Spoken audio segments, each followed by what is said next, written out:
શિક્ષકની જવાબદારી શિક્ષણની હતી, માની જવાબદારી સંસ્કારની હતી. આજ ઉલટા હો ગયા. ભિવંડીમાં હું હતો ને એક નાનો છોકરો મને મળવા આવ્યો. સંસ્કારની કેવી પત્તર રગડાઈ ગઈ છે. તમારા માથે હવે વર્તમાનમાં ડબલ જવાબદારી છે, શિક્ષણની પણ અને સંસ્કારની પણ. નાના છોકરાને મેં કીધું, શું કરે છે?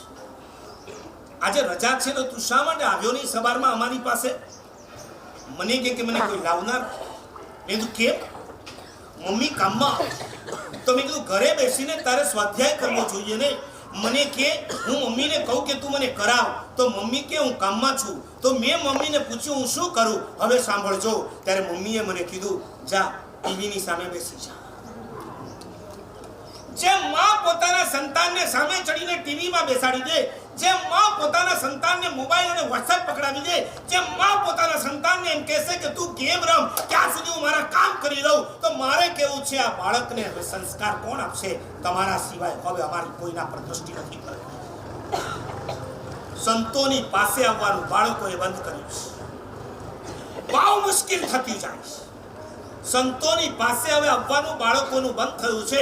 મા બાપોએ સંસ્કાર આપવાનું બંધ કર્યું છે.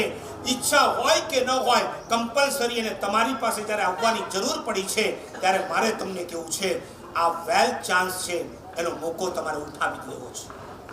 એને શિક્ષણ કોણ આપો, એને સંસ્કાર કોણ. શિક્ષણ શું છે ખબર છે? 2 + 2 = 4 બરાબર છે. 2 + 2 = 4 થાય. આને શું કહેવાય? નાના છોકરાએ સ્કૂલમાંથી શીખીને જેવો ઘરે પહોંચ્યો, માએ કીધું આજે તને શું શીખવાડ્યું? ત્યારે છોકરાએ કીધું અમને શીખવાડ્યું 2 + 2 = 4. ઓકે.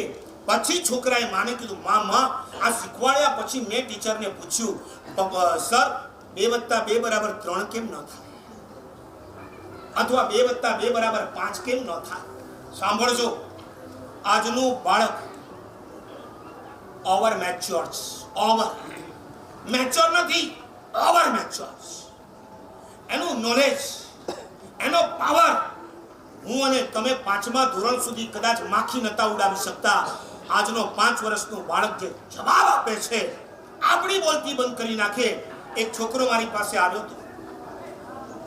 મેં એને પૂછ્યું તને મમ્મી વધારે ગમે કે પપ્પા વધારે ગમે? જનરલી જે છોકરાને જે લાડ કરે એ ગમતા હોય, બરાબર?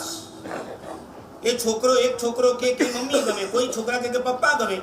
કેમ કે પપ્પો કોઈ દિવસ પૂછતો જ ન હોય હું ભણે છે ને પરીક્ષા ક્યારે છે, કાંઈ નહીં, પપ્પો ગમે. અને મમ્મી આખો દિવસ પાછળ પડી હોય, આ કરને તે કરને, હોમવર્ક થઈ ગયું કે ટ્યુશન કર્યું કે નહીં, એટલે એને મમ્મી ના ગમે. કેટલીક વાર મમ્મી ગમે. આ છોકરો ગજબનો નીકળ્યો. મને કે મને બે ગમે. મેં કીધું તને પૂછ્યું ને 2 માંથી એક, 2 ને મસ્કા નહીં માર, 2 માંથી એક હોય તો તને કોણ ગમે? અને એ વખતે છોકરાએ જવાબ આપ્યો, સાહેબ મારો પ્રશ્ન, મારો જવાબ પછી, પહેલા મારો પ્રશ્ન તમે સાંભળો. 5 વર્ષનો છોકરો મને કે મારો પ્રશ્ન તમે સાંભળો. મેં કીધું બોલ તારો શું પ્રશ્ન? મને કે તમને આંખ કેટલી? મેં કીધું 2. મને કે 2 માંથી કઈ આંખ તમને વધારે ગમે છે? મેં કીધું ભાઈ આનો જવાબ ના હોય. મને કે જો મારા સાહેબ 2 માંથી કઈ આંખ વધારે ગમે છે એનો જવાબ તમારી પાસે ન હોય તો મમ્મી વધારે ગમે કે પપ્પા વધારે ગમે, આવો પ્રશ્ન પણ તમારે ના કરાય. આ પ્રશ્નના જવાબ આ 5 વર્ષના બાળકના જવાબ કહું. આવો એક છોકરો ટીચરને ભટકાઈ ગયો. તમારા જેવા ટીચરે એની પરીક્ષા લેવા માટે આમ દીવો પ્રગટાવ્યો, આમ જ્યોત માચીસ પેટાવી અને જ્યોત આવી. એટલે છોકરાને પૂછે બોલ આ જ્યોત ક્યાંથી આવી? સરને એમ કે ચમત્કાર બતાડી દઉં. એ કે બોલ આ જ્યોત ક્યાંથી આવી? છોકરો ઇન્સ્ટન્ટ જાણે સુભાષચંદ્ર બોઝનો દીકરો ના હોય, એને ફટાક દઈને ફૂંક મારી. એ કે તમારો પ્રશ્ન જવાબ પછી આ જ્યોત ક્યાં ગઈ એ પહેલા કહો.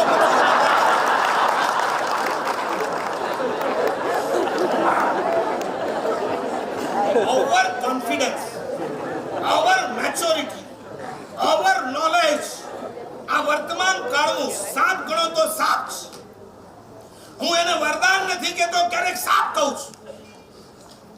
નાનું બાળક એના જવાબ સાંભળો, બિલીવ ના કરી શકો. એક શિક્ષકે આવું 2 + 2 શીખવાડતો હતો, 2 + 2 = 4. ઓલો નતો સમજતો એટલે કીધું જો 4 માંથી 2 જાય તો કે 2, તોય હજી બરાબર નતો સમજતો. એટલે કીધું જો તારી પાસે 4 સફરજન છે, એમાંથી તું મને 2 આપી દે તો તારી પાસે કેટલા રહે? બોલો કે સર 4. સરને કહ્યું કમાલનો છોકરો, 4 માંથી તું મને 2 આપી દો તારી પાસે કેટલા રહે? બોલો કે સર 4. અરે પણ 4 માંથી 2 જાય તો 4 માંથી 2 જાય તો ભલે 2, પણ સફરજન તો 4 જ રહે. એ કઈ રીતના કે તમે માગો ને હું આપું એમ થોડું બને? પણ તમે માગો ને હું 2 સફરજન આપી દઉં, એકે ના આપું તો પછી મારી પાસે કેટલા રહે? 4. માને છોકરો પૂછે છે કે મેં સરને પૂછ્યું કે 2 + 2 4 શા માટે, 3 કેમ નહીં ને 5 કેમ? શિક્ષણ જુદી ચીજ છે અને સંસ્કાર જુદી ચીજ છે. અને જેવું છોકરાએ માને કીધું કે માં આ પ્રશ્ન તો મને ત્યાં પણ થયો હતો સ્કૂલમાં, મેં ટીચરને પૂછ્યું પણ ટીચર જવાબ ન આપી શક્યા, મમ્મી તું મને જવાબ આપ. અને એ વખતે માં સંસ્કાર આપે તે માં છે. માએ કીધું બેટા 2 + 2 = 4 જ થાય, 3 પણ ન થાય અને 5 પણ ન થાય. આપણે કોઈની પાસેથી 3 લાખ લેવાના હોય ને, 3 લાખ લેવાના હોય તો 4 ન લેવાય જાય, 4 ન લેવાય જાય.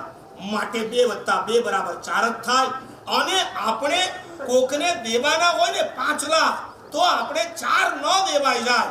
માટે 2 + 2 = 4 થાય. તમે નહીં સમજ્યા હું શું કહેવા માંગુ છું? 2 + 2 = 3 ન થાય, 2 + 2 = 5 ન થાય, 2 + 2 = 4 જ થાય. કોકને આપવાના હોય, કોકને આપવાના 4 હોય ત્યારે 3 ન અપાઈ જાય, અને કોકની પાસેથી 4 લેવાના હોય ત્યારે 5 ન લેવાય જાય. એના માટે બેટા 2 + 2 = આ સંસ્કાર.